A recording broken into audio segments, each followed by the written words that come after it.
Hello, welcome to Coffee with Ryan. I'm excited for this. We have it every second and fourth Monday of the month, 8:30 Mountain Standard Time, streaming on Facebook, LinkedIn, X, I think, and even YouTube Live. And of course, the recordings are on xlcoaching.net as well as YouTube.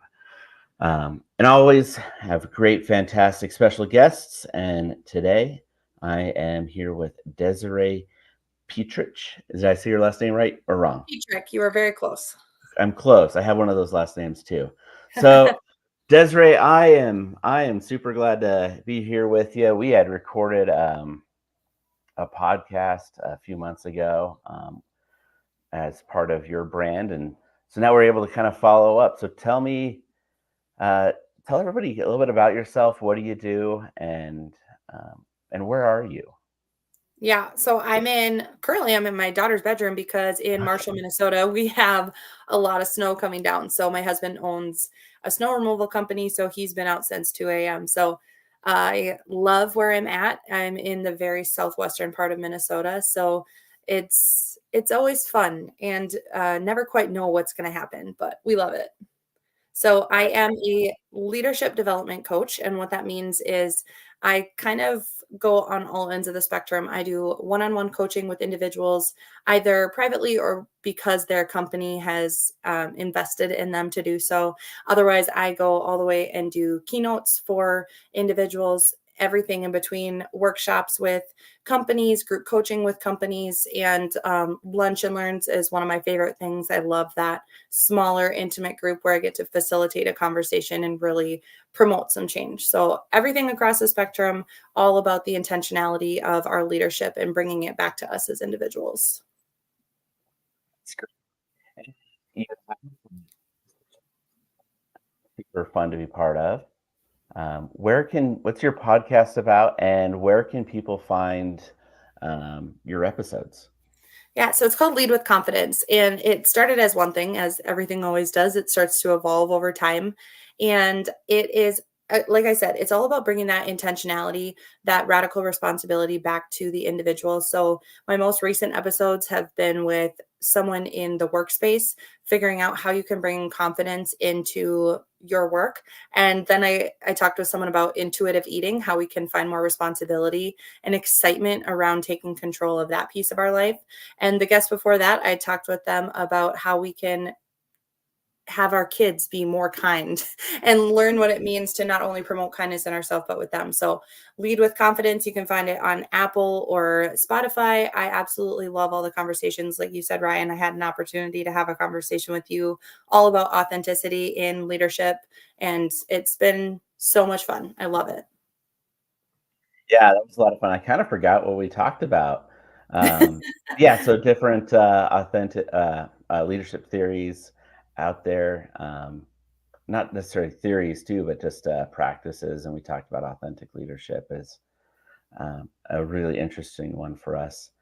And that's kind of what I was thinking about. I wanted to think of like one really great question for you, being kind of a leadership person. And like 7 years ago, um, I posted a leadership quote on Facebook, and that quote doesn't matter, but a friend of mine shared something from John Maxwell, which I was like, I'm going to ask Desiree to talk more about this. And and of course, I didn't prep you because that's the great thing about Coffee with Ryan, because we don't know what's going to happen. Um, but he shared a quote, and basically the gist of it is there's a fine line between motivation and manipulation. And Interesting.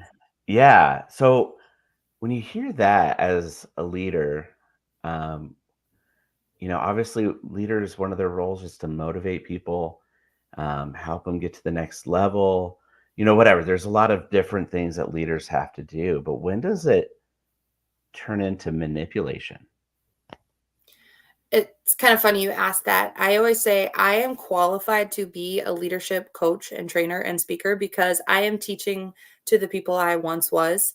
And I was hired into a management position within a dementia facility with a college degree, and that was it. I had no additional experience, but I think that the process, the journey of going from that place of being what I would consider to be a bad manager, because obviously hindsight is 2020, into being what I would consider a good leader is the process that I now get an opportunity to work with other people. To motivate your team is to get on the same level with them. And I know this is kind of a controversial topic. You don't want to be too transparent, too emotional with your team or your staff or the people above you because you want to keep that air of sophistication, I guess, or professionalism to you. But I think that there's something not being said about motivating people by showing them that you're also in this place. Sometimes it's the trial by fire. Sometimes you get to prepare for things and sometimes you don't. So being able to motivate your team is just showing them that you're going through these same things that they are and that you are willing to help them when they need your help because you've been through it too and sharing that with them. Yeah, interesting. I love the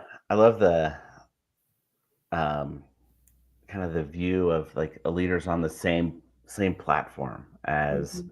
the people they're leading. Now, when now you know the dark side of leadership or a leadership role. I don't know if I'd call them leader, but when does it turn into you're not motivating, but you're manipulating them into your vision? Well, I always say I was leading from a place of fear. I was leading by not really letting anyone else show their opinions, their excitement, their ideas. I would come back and take a scan and see what was quote unquote wrong, in my opinion. And then I would attempt to go and tell them how to fix it with absolutely no point of view other than my own, with no understanding of the situation other than from the moment that I walked into the room. And so I they were scared to not do what I said because I was the boss. I was the boss in that moment and I wasn't taking any of the responsibility to say you are a team member that I hired because I trust you, so I need you to take on some of that. That would be motivating. That would be saying, I trust you. Now go do what you do best. Instead, I was manipulating by instilling fear and not intentionally. It wasn't like I was trying to be a dictator. I wasn't attempting to make them scared. I was coming at a place of, I'm responsible for you because I'm the leader. And I'm terrified that you're going to do something that makes me look bad. Right? I was new. I didn't understand that in order to motivate one another, we needed to build each other up. I felt like I needed to motivate through that sense of you need to be doing what I say when I say. And that's where the manipulation piece comes in. And the whole mindset of that shifted when COVID hit. And all of a sudden, like 99% of everything was outside of our control. 99% of every rule that was in place was something that came from way higher up than anything I could have control over. And I realized that I wasn't in a place to control anything at that point. I needed my team to stay there. We weren't able to replace people at that point. I wasn't allowed to leave my office without gloves and a mask and a face shield. And so in order to motivate the team to do the right things and to show up day after day and to some of the rules were ridiculous, not because they weren't necessary, but because it's like, who would have ever thought, who in their right mind would have ever thought we'd ever have to do anything like this? And so to show up with a positive energy, not a fake toxic positivity, but a genuine, authentic, like we are here for a purpose and let's have some optimism around that. That's when it started to shift from that manipulation, that place of leading from fear, into a place of being excited that we kind of got to go on the journey together. And I was motivating them just as they were motivating me to keep going from day to day.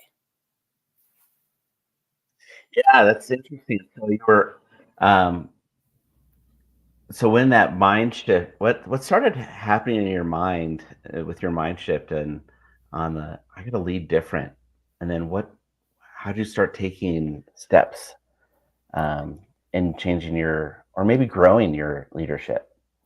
Yeah, and it didn't start with trying to get better professionally. Like I said, hindsight is 2020. In that moment, I didn't realize that I wasn't leading in the way that I should have been. I didn't realize that there was a problem. No one trusted me enough. We hadn't built that trust in our relationship for someone to come to me and say, you kind of suck as a leader, right? I had to figure that out on my own. And how that actually started was a physical health journey. I was 6 months postpartum when COVID hit. And so not only was I out of control at work, I also felt out of control with my physical health. And so I started a health journey of waking up every morning and working out and eating healthy and coaching, doing exercise coaching, nutrition coaching on the side. That was kind of the vessel that I used. All the personal development books that I was reading, all the podcasts I was listening to, I was applying to my life at home, to my life in this journey of physical health. But as I saw myself starting to trust myself more in that space, I started to begin to trust other people more. I started to feel more confident in my abilities and knowing that even if we made a mistake, even if I made a mistake or someone else did, it wasn't life or death like so much else outside of our control. It was a very scary time. So I started to take control of the very few things that I had the capability to control. And that started to trickle its way into those lessons that I had learned from my physical health journey were now making their way into my leadership and into kind of motivating and inspiring people by the fact that I was changing, not only physically, but mentally too. I was getting stronger. Let's see. And talked about it quite a bit a couple weeks ago with my guy I was having coffee with. But yeah, talk more about trust. How did you start? You said something about trusting yourself. Like, what does that actually mean?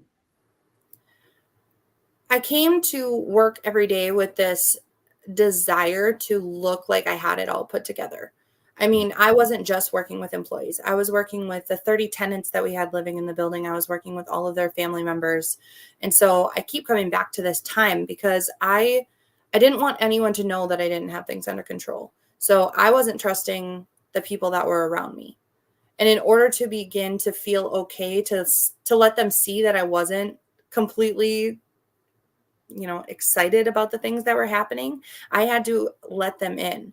I had to trust them before I felt ready in a way to say, this sucks. Like, this situation is out of our control and we have to band together. We have to be willing to go on this journey together. So, when I started setting goals for myself and flexing that discipline muscle a little bit, asking myself the right questions, really getting into a mindset of I can do hard things. And I started to trust myself to do the things that I said I was going to do outside of work. Then I could come in and say, you need to trust that you're going to do the things that you say you're going to do. And at work, that looked like not complaining about the situation that we were in, about trusting each other to not bring each other down in a negative way, because it's so easy to get in your head. It's so easy to let those first thoughts that we have, the negative thoughts, start to drag us down. But if we can start to conquer our mindset in a way, in that control that we hold, in the ability to ask ourselves the right questions, once we can start to see that positivity come out of it, then we can start to trust other people with it. We don't have to be put together all the time because we trust that we have a strong enough mindset, a strong enough control over the way that our mind works. And we don't have to have this air of perfection all the time. Because if it's all or nothing, we kind of default to nothing. That perfectionism isn't an option. And once we're willing to be transparent and authentic and share that with other people, then they can start to have that for themselves too. Yeah, I'm thinking. Yeah, back to that. Um, that that motivation, that thin line between motivation and manipulation. And when you talked about starting to trust people, trust yourself, and it trickled in.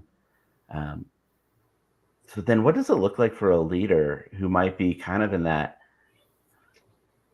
like, we need to have everything right? How can they start to shift to trust their team? It all comes back to that's why I always say the best way to connect with one another is to individualize ourselves from each other. And I know that sounds kind of counteractive because when you're a team, you want to grow together. You want to grow together, not further individualize each other. But knowing each other better, seeing both the good and the bad of not only what we're going through so that people can support us in that journey, but so that we can do it for them, we can really come back to saying, you know, I'm not perfect, but here's the things I want to work on. Sometimes I can hold myself accountable to these, but sometimes I need you to hold me accountable. And having that trust with each other of saying, like, call me out, call me out. It really does start to put you in a place that is, you're ready. You're ready to start to move into that. But you have to kind of decide that first. I, I've asked people this question because I don't know the answer, but do you have to hit rock bottom in order to start building yourself back up? Like, do you have to hit rock bottom? I don't know the answer. And if you don't, how do you start to go the opposite direction? But if you do have to hit rock bottom first, which almost every single time that I have had an epiphany of sorts, a personal development epiphany, I've had to hit that rock bottom and climb my way back up and asking those right questions, realizing that I can trust myself, realizing that there's other people around me that can start to help me with that. That's really where that journey starts to develop. So I'm curious, Ryan, can I turn around and ask you, do you have to hit rock bottom? Thinking about that too, like, I'd I'd also probably agree, like, I don't know, but the times that I've learned the most and, have grown the most is times where I feel like, yeah, I feel like there was, like, a rock bottom. Um, Now whether it's true that that was actually rock bottom or I just felt it, I think one way or the other, there has to be something internally in a person when they're like, I can't keep doing this. All right, things can't keep being the same.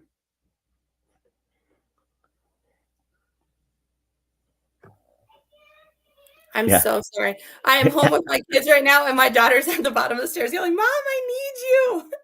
This is a leadership journey right here, Ryan. No joke.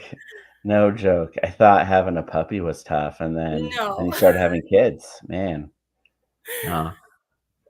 But No, yeah, that's I totally agree with you. Every situation that I've had has come out of rock bottom. And as much as you like to think you can prepare for those things, which I do think you can, I think that there's a way to prepare for them. But the fact that you're preparing for something that you don't know what it is yet, it just makes it so hard to really like fully, truly prepare for it, if that makes sense. yeah, and, thinking about that, just kind of, uh, that quote that I or that saying, that there's a fine line between motivation and manipulation. It was actually like a coworker of mine, and we both, I was getting ready to leave, this toxic environment, and he was shortly thereafter, and so the context was we were actually under a leader we felt was pretty manipulative, whether he intended to or not. I don't know, but and always the reflection, like experiences don't matter, right? If you don't ever reflect on them and learn from them.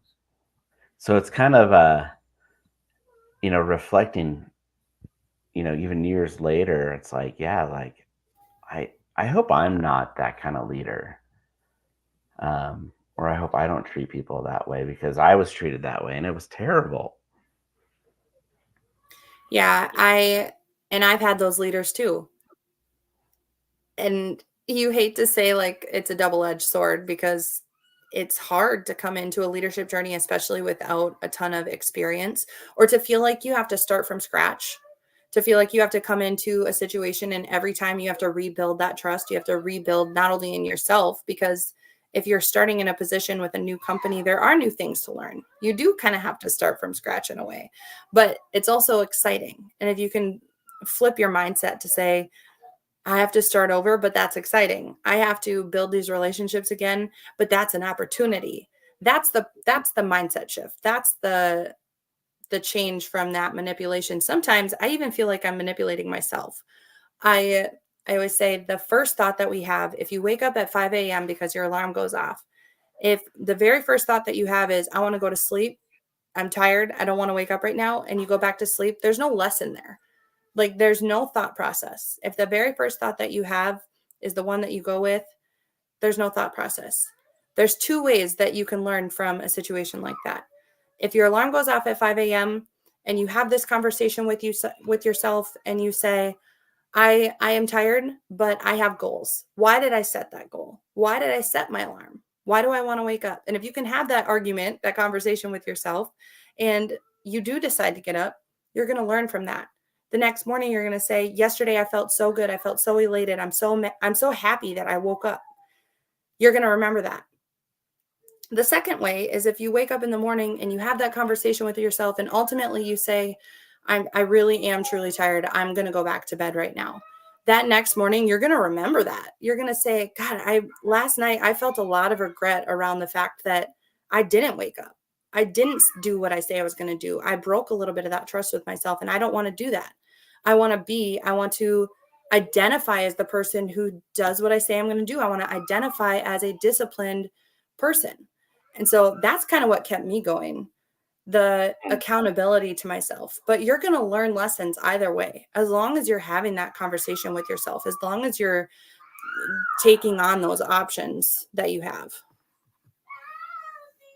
Yeah, that's interesting. Yeah, so being a leadership coach, what do you see leaders doing now?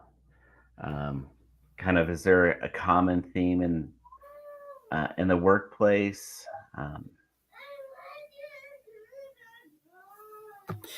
Honestly, I've been very fortunate that a lot of the leaders that I've worked with are excited about leadership. They're really excited, which it's not like my situation where they were thrown in to the wolves a little bit on their own accord. You know, it was something that I chose to do. But they're excited. They want to learn. They want to do all the things. So that's kind of the trend that I'm seeing in leadership right now, is that there is an excitement around the fact that it's no longer management. It's no longer like you assume that you have to do what they say that you have to do, when they say you have to do it, in the way that they say you have to do it. It's no longer that feeling of like being stuck in a box. People are realizing that leadership is exciting. Leadership is a visionary type role. You do get to hold that space for other people to learn and grow. You do get to offer those opportunities for people. So obviously, I've gotten brought into a situation or a few where this leader is just not up to par. This leader is not good with their people that they're leading. This person probably should have been fired a while ago, but they haven't been fired yet. Like, I've been brought into those situations. But I would argue to say that the trend that I have been brought into is the excitement around it, and saying, we want this. We know what the goal is. We are willing to invest in this for either ourselves or the people that are under us, but we just don't know how to do that yet. And so it's more of an excitement yet an unknowing, versus people are getting forced to join this training because they're just not up to par. yeah, there definitely seems to be um, like this desire to buck the status quo um, from a lot of leaders that I've been talking to and have had chances to interact with. So it's been really neat to see. So there's a lot more creativity around that too, of people working from home or having some sort of flex, uh, work arrangement. Um, sorry, I don't. My uh, thing just wanted to do a scan, which is like the worst time, right? But yeah, so there's that seems to be that creativity um, on how to lead people differently, because not everybody's the same. Yeah, what kind of and I should say, like, if you're watching and you got a comment or question for me or Desiree, please drop that in the chat. We'd love to see what you guys are thinking. And if you're seeing a leadership trend or challenges too, like we'd love to hear your thoughts on that. But Desiree, when someone approaches you about like coaching, leadership coaching, um, what does that look like? What's your process, and what do you help them do? So I wrote a book recently. I was telling Ryan about it. It's currently in the editing process, but the process that I use to coach individuals through is the process that I went through to coach individuals, and to coach myself through this process of starting where I was to where I wanted to be. There was this huge gap, and I had to kind of figure out how to close it by myself. I had a leader who was willing to invest in me, but I wasn't ready yet. I wasn't to that point where I was like, yes, hire someone to help me. Like, I want that. I had to figure that out for myself. And so, this process that I went through, it started with evaluating my excuses. Why was I struggling? Why was I so against the idea of, you know, growing as a leader and being more trustworthy and accountable and responsible, not only to the place where I was working, but the community as a whole? And why was I so against that? So the first thing was to evaluate my excuses in that. Can you hear my daughter right now? Okay. Oh my gosh, I am so sorry. Okay. Okay. I hope any parent on here is just laughing right now. My son turned off the TV and she's panicking because her baby shark got turned off. Sorry. The second piece of it is just you have to make that decision. And I said that before. Can I have you talk for one moment, Ryan? Can I just can I just be real with you and authentic? I'll be right back. Uh, yeah, kind of you never know what's going to happen. Um, so yeah, anybody love to hear what you guys are thinking. We got a few people on with us. I'd love to answer a question or give a thought on it. Um,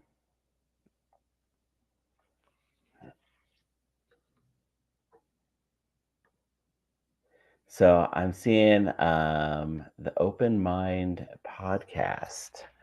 Um, what's the Open Mind podcast? That's interesting.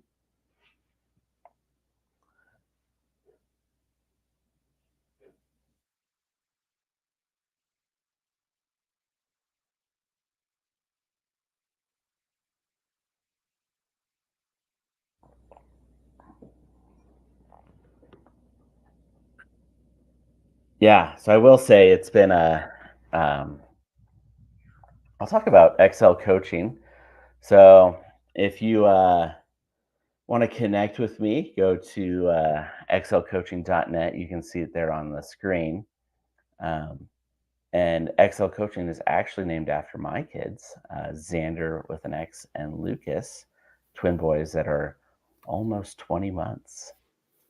So, And the last time I talked to you, they were sick, which yeah, wouldn't be surprised if we're right back in that cycle again. right. Now it's uh, now it's feeding. You would have heard Xander screaming earlier about something that had to do with not wanting to eat and was just being uh, you know a toddler. So Yeah. Well, I had the conversation with someone earlier. I was like, at what age does toddler stop? Because I have a 4.5-year-old. And I'm like, I don't think we're there yet. yeah, no kidding. Um, but anyway, Yes, so I can jump back in. So yeah. the second piece is just choosing to go into that process. When Hmm. my son was born, he was 5 minutes old when they found out he needed to be brought to the NICU, which was a helicopter ride or a fixed wing plane or an ambulance right away. But we were, again, in a Minnesota blizzard, it wasn't an option. And so after having gone through that journey, both the physical and the leadership journey, I realized I had to choose in that moment to give the responsibility away. I did not have the knowledge. I didn't have the skills to take care of that situation. The only thing I could control in that moment was my mindset around it. And thankfully, I had been preparing. I had chosen to do the work beforehand because I don't think that I could have gotten through that situation had I done that. I probably would have been micromanaging the doctors and nurses who were trying to keep my son alive, which I had no business doing. But I had gone through that work, and so I had to choose that in that moment. And the same thing when a month later we got home from the NICU and my mom had a stroke. I had no control in that moment, just like I had no control when COVID hit. You have to allow other people to do their job. And I think as leaders, a lot of times that's the piece that we're missing. We're we're so consumed with the thought that we have this responsibility. We are responsible for the engagement and commitment of not only ourselves, but our team. We hold that responsibility, and that can seem really heavy sometimes. That can seem like there's not a lot of ways to direct that energy. Things have to go right because it's your responsibility. But when we can start to turn over some of that to the people that are excited, they're passionate about taking on some of those projects that we hold on to so tight because we think we're the only ones who can do them and do them right.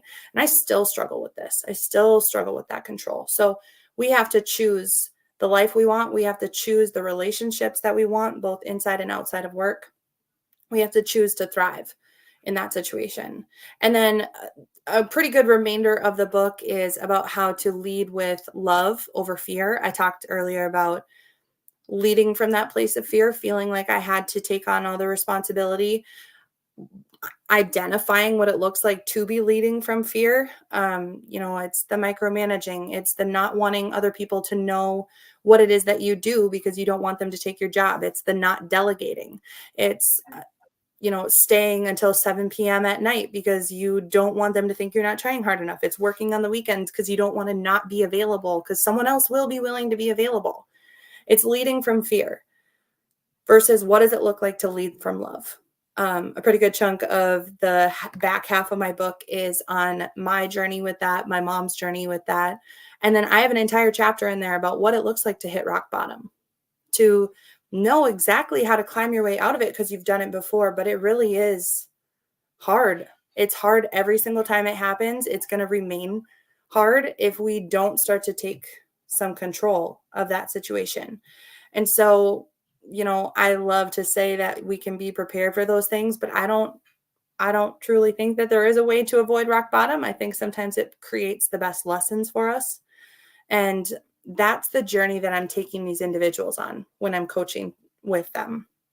It's identifying those excuses. It's where do you want to be? What is that gap? What are the skills you have to acquire? How do you have to change your mindset to truly believe that you can get from where you are right now to where you want to be?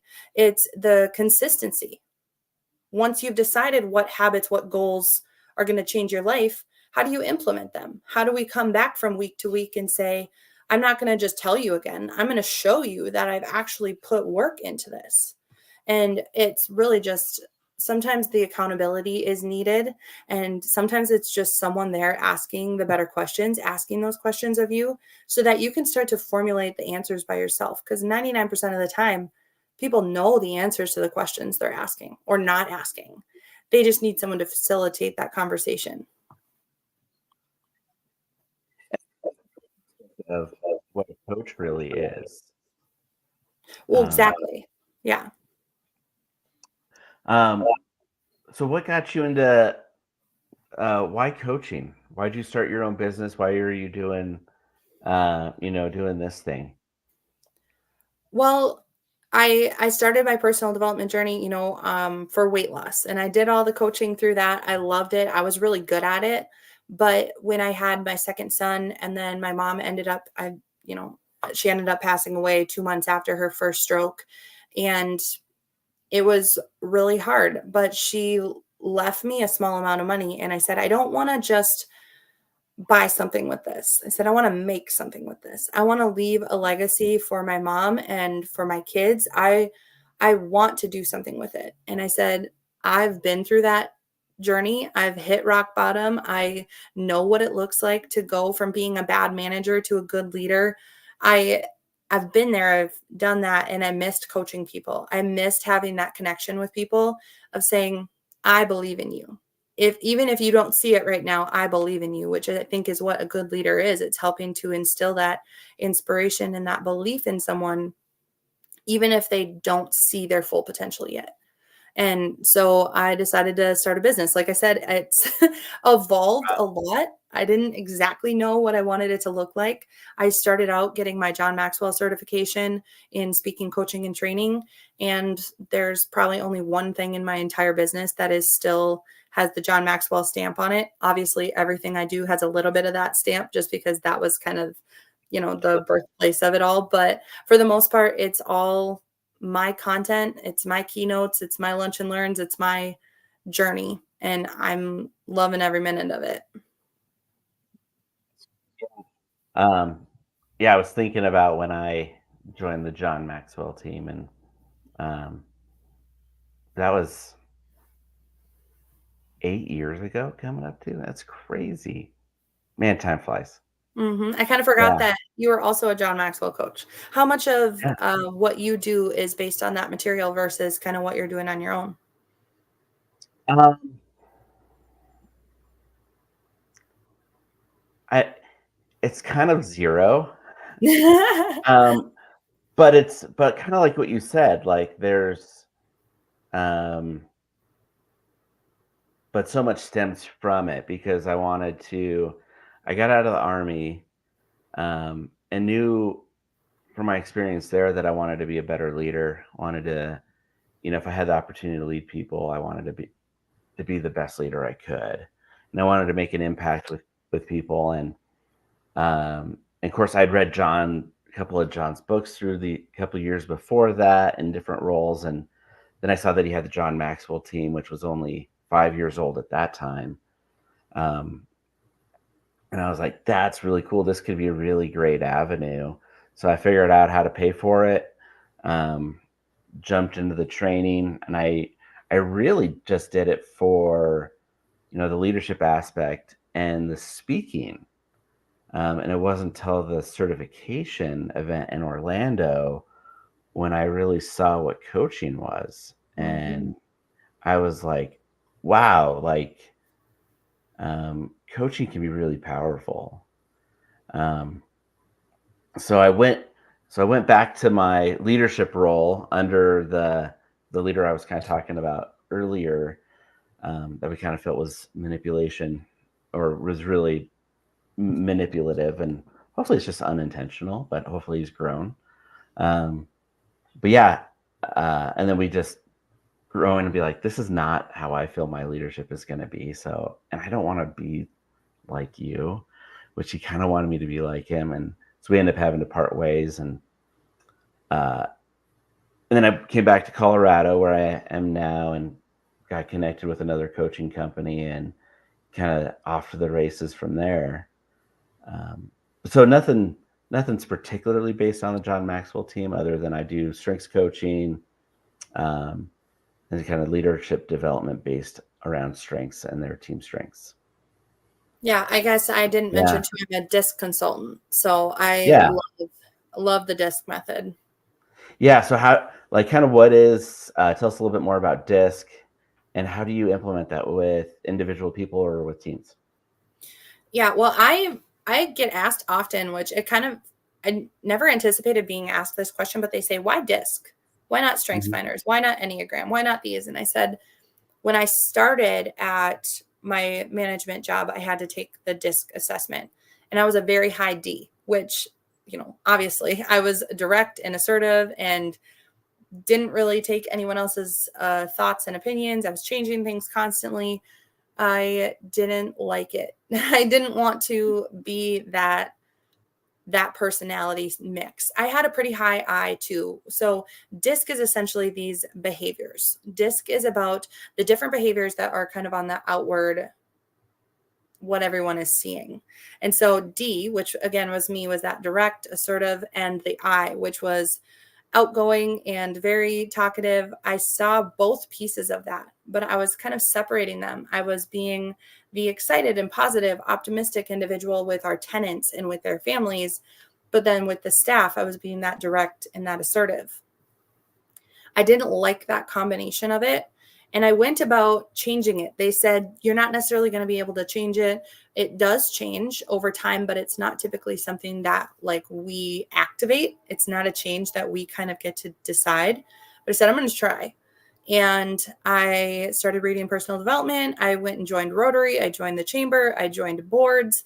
I really wanted to be that positive and optimistic person that other people could draw that energy from. Not, like I said, in a toxic positivity way. I just really wanted to be that person. And so I went about achieving that. And by the time I left, 3 years later, this was after COVID. I stayed through COVID. I like to say that I didn't up and leave them. I really did try and make sure that we got through it, but I was ready. Once you get through COVID in a dementia facility, like there's nowhere else to go. Yeah. You've done the thing. So I went and I got a new job. And by the time I took my DISC assessment after that 3 years, I was a high I and my D had gone significantly down. Now, who's to say whether or not, I fudged a couple of answers? It's always possible. People do that. You can see they do that if they're surprised about answers that they get. Typically, the DISC assessment is pretty spot on. So if you're confused about something, it's likely that you answered a question wrong. But I was really excited by that. And that actually motivated me to keep going. And it motivated me to want to continue to be that person for other people and to try. And John Maxwell always says you need to work on your strengths, not your weaknesses. And I do agree with that to a point, but no one can do a push-up for me. No one can be inside my mind. I'm the only person who knows 100% of the way that I think. And my negative mindset around things was a negative aspect. It was something that I didn't like. It was something that I felt like wasn't in my control. And so trying to take control of the positivity aspect of it, of DISC, of trying to change that, the positivity started to creep into my own mind. That repetition, the repetition of constantly turning around and asking yourself the right question, that's what's going to condition your mind. The repetition is going to condition your mind to ask the better question and to have a more positive approach. And it's really going to start to activate your ability to foster that in others. So I love DISC. I utilized it myself, and now I get to have that conversation with other people. And it's funny. I always laugh when people are like, "Yep, that's me." They read the assessment page and they're like, "Yeah, they kind of pegged me," because it really is that accurate.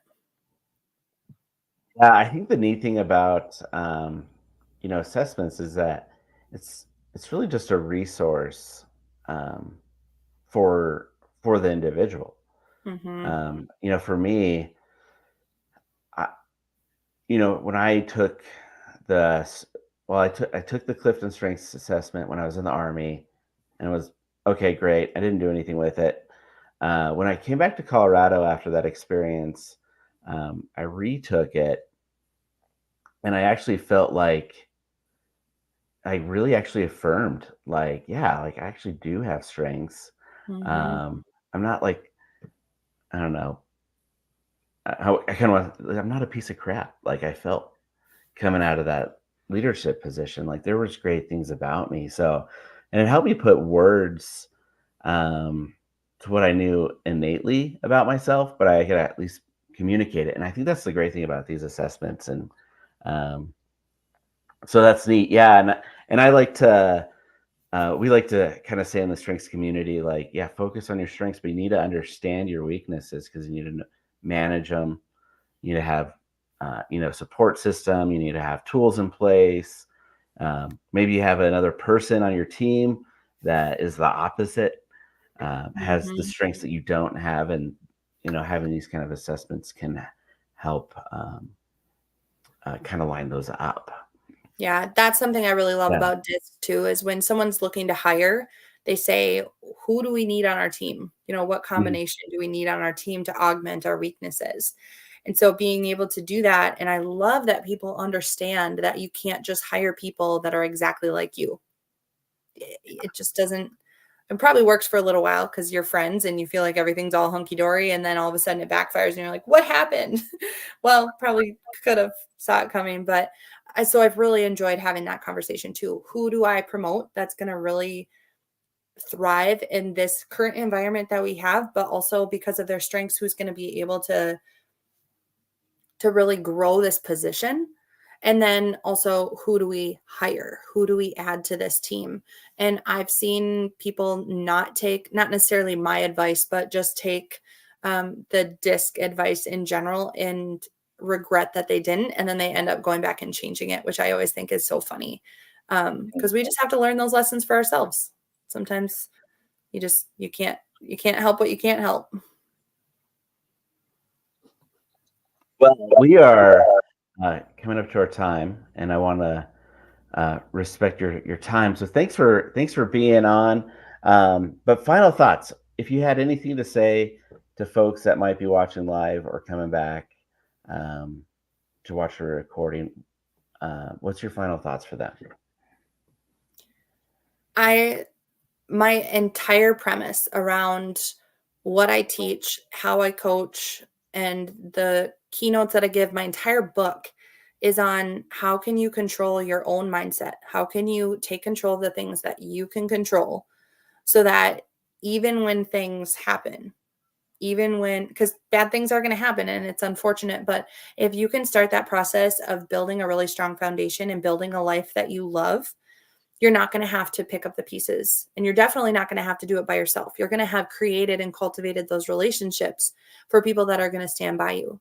The stronger your foundation of self is, your habits, your willingness to understand, believe, and grow, your confidence, your discipline, your joy, and your ability to be self aware and emotionally aware and to trust yourself and other people, those are the things that are going to continue to move the needle forward. It's not what position you're in. It's not how many people you lead. It's not the amount of money you make. It's your commitment to being the best version of yourself. And that comes with your ability to control your own happiness. So get off my soapbox now. It is great to have coffee with you this morning. Thanks for coming on, sharing your story. And I said your name wrong, last name wrong earlier, but tell us where can we connect with you? I am on DesireePetrich.com. You can find me on LinkedIn is where I spend most of my time, but LinkedIn, Instagram at Desiree Petrich. Like I said, Lead with Confidence is my podcast. My book will hopefully be coming out towards the end of June.